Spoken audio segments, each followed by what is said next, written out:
पूर्व राज्यपाल सत्यपाल मलिक द्वारा पुलवामा हमले की साजिश को बेनकाब करने के बाद बीती शाम यूथ कांग्रेस ने भी शहर में कैंडल मार्च निकाला। यूथ कांग्रेस द्वारा निकाला गया कैंडल मार्च भगत सिंह चौक से शुरू हुआ और अंबेडकर चौक पर आकर संपन्न हुआ। यूथ कांग्रेस द्वारा निकाले गए इस कैंडल मार्च में प्रदेश की पूर्व शिक्षा मंत्री और झज्जर की विधायक गीता भुक्कल भी विशेष रूप से मौजूद रही। इस दौरान गीता भुक्कल ने यूथ कांग्रेस के कार्यकर्ताओं के साथ कैंडल मार्च में शामिल होकर पुलवामा हमले में शहीद हुए सैनिकों को श्रद्धांजलि दी और कहा कि पूर्व राज्यपाल सत्यपाल मलिक ने पुलवामा हमले में भाजपा की जो संदिग्ध भूमिका रही है उसे बेनकाब किया है। कितनी हैरत की बात है कि शहीदों के नाम पर भी सत्ताधारी भाजपा ने राजनीति की और उसी राजनीति के चक्कर में हमारे देश के 40 सैनिकों को अपनी कीमत शहादत देकर चुकानी पड़ी। उन्होंने कहा कि भाजपा शासन का चेहरा बेनकाब हुआ है और इसके लिए प्रधानमंत्री को पूरे देश से माफी मांगनी चाहिए। उन्होंने कहा कि सैनिकों की शहादत को कभी भी देश भुलाए नहीं भूलेगा। देखिए, अब उन्होंने बहुत कुछ कहा है। आपके जानकारी में है कि भ्रष्टाचार से कोई खास परहेज नहीं है देश के प्रधानमंत्री जी को। जिस तरह से ऑनलाइन के माध्यम से अडानी के मामले में केवल लोकसभा या राज्यसभा क्यों नहीं चलने दी गई, केवल और केवल विपक्षी दलों के द्वारा यही तो मांग की गई थी कि जेपीसी का गठन कर दिया जाए जिसमें सत्ता के दल भी रहेंगे।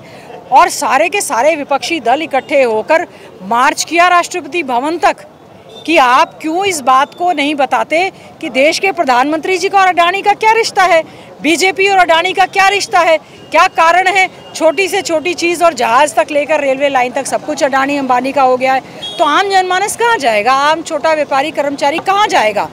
तो इस बात का जवाब बीजेपी के लोगों को देना चाहिए।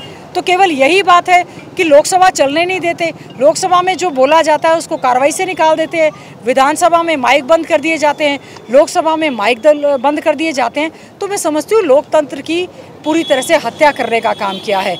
तो हमें शर्म आती है कि ऐसे ही संसद भवन में जहाँ हम शपथ लेकर जाते हैं, शपथ लेने के बावजूद बीजेपी के बहुत सारे सांसद एक शब्द नहीं बोलते हैं, चाहे किसान शहीद हो जाए, चाहे जवान शहीद हो जाए, चाहे किसी को फसलों का दाम मिले चाहे ना मिले, चाहे वो खुद तो बोलने के लिए हाथ उठाते ही नहीं है और ना वो किसी की सपोर्ट में आते हैं। तो मैं समझती हूँ चुने हुए नुमाइंदों की ये जिम्मेवारी बनती है आम जनमानस की आवाज़ को मजबूती से, चाहे विधानसभा हो, चाहे सड़क हो, चाहे संसद हो, उसको उठाना चाहिए। केवल झज्जर के पूरे हरियाणा, पूरे देश के खिलाड़ी जिन्होंने देश के परचम को, देश के तिरंगे के परचम को लहराकर गोल्ड मेडल, सिल्वर मेडल लाकर देश का नाम रोशन करने का काम किया है, आज वही खिलाड़ी अपनी मांग को लेकर लगातार धरना प्रदर्शन कर रहे हैं। हमारी झज्जर की बेटी जो है, उसके पिता और सारे खाप पंचायतें, सारा सामाजिक संगठन धरना प्रदर्शन कर रहे हैं। देश में हमारी ऐसी ऐसी बेटियां, विनेश फोगाट है, साक्षी मलिक है, बजरंग पूनिया है और भी खिलाड़ी, वहाँ पर वो कह रहे हैं जो कमेटी गठित की है उसकी रिपोर्ट को सार्वजनिक किया जाए। अगर वो कह रहे हैं कि सेक्सुअल हरासमेंट का केस है तो बेटी बचाओ बेटी पढ़ाओ का आप झूठा नारा क्यों देते हैं। देश की वो बेटियां जो देश का नाम रोशन कर रही हैं, आप उनको न्याय नहीं दे पा रहे।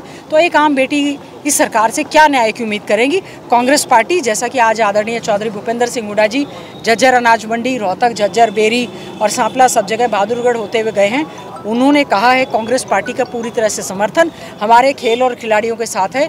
वो लोग याद कर रहे हैं जब आदरणीय चौधरी भूपेंद्र सिंह हुड्डा जी का कांग्रेस राज था, जब भी ये खिलाड़ी पदक लेकर आते थे उनको सम्मान उनका स्वागत किया जाता था, उनको सरकारी नौकरी दी जाती थी और आगे खेलने का प्रोत्साहन राशि दी जाती थी। आज वही खिलाड़ी मांग को लेकर रो कर सरकार से जो है अपनी न्याय की मांग कर रहे हैं। मुझे हैरानी होती है इस देश में अगर ये हालत जवान की, किसान की, खिलाड़ियों की रहेगी तो ये हमारा देश, हमें चिंता है कैसे तरक्की करेगा। आपको मालूम है कि पुलवामा में हमारे CRPF के 40 जवान शहीद हुए थे, पूरे देश में शोक की लहर उठ गई थी। उसके बाद जो अभी आपने ताज़ा घटनाक्रम आपने देखा होगा, हमारा ये देश जहां जय जवान और जय किसान का हम लोग नारा देते हैं, जहां पर 700 से ज़्यादा हमारे किसान शहीद हो गए, जहां पर हमारे इतने सारे जवान शहीद हो गए, हम भारतीय जनता पार्टी के न केवल आम व्यक्ति बल्कि बहुत खास व्यक्ति जो कि पूर्व में गवर्नर रहे हैं, महामहिम रहे हैं, उन्होंने जो मीडिया में और सार्वजनिक स्थलों पर आकर जो स्टेटमेंट दी है कि पुलवामा में जो हमला हुआ था उसकी जानकारी उन्होंने देश के प्रधानमंत्री को स्वयं देने का काम किया था और देश के प्रधानमंत्री नरेंद्र मोदी जी ने उनको चुप रहने के लिए काम कहा। उन्होंने कहा कि हमने हेलीकॉप्टर की मांग कही थी, उन्होंने हेलीकॉप्टर प्रोवाइड नहीं करवाए, तो इस बात का उनको कहीं ना कहीं अंदेशा था कि इस प्रकार का हमला हो सकता है।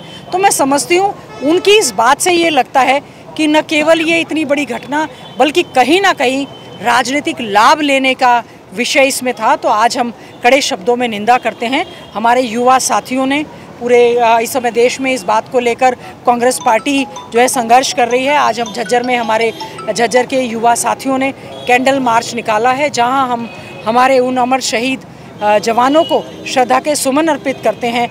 हम अपनी सांत्वना व्यक्त करते हैं उन शहीद परिवार के सभी साथियों को जिनको की शहीदी का दर्जा भी नहीं मिला। और आज जब ये मामला दूध का दूध और पानी का पानी हो गया है, भारतीय जनता पार्टी के नेताओं से हम इस बात में स्टेटमेंट चाहते हैं, देश के प्रधानमंत्री से, होम मिनिस्टर से, प्रदेश के मुख्यमंत्री से, कि जो शहीद हुए हैं और शहीदों को लेकर जो शहादत हुई, उस घटनाक्रम को लेकर अगर देश के पूर्व राज्यपाल ने कोई स्टेटमेंट दी है